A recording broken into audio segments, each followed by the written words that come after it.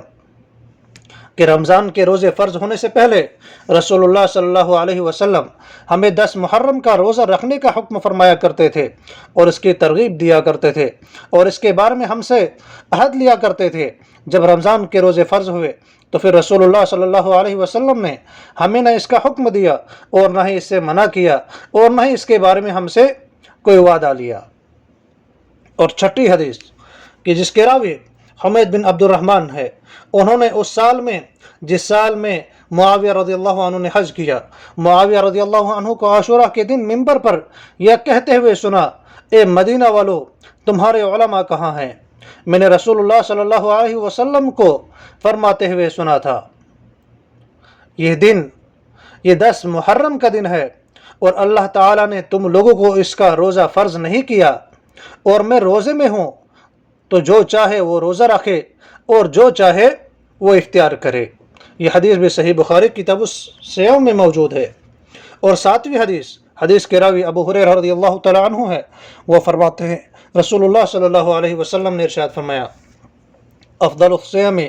بعد رمضان شہر اللہ المحرم وافضل الصلاة بعد الفریضة صلاة اللیل۔ یہ حدیث صحیح مسلم کتاب الصوم میں ہے۔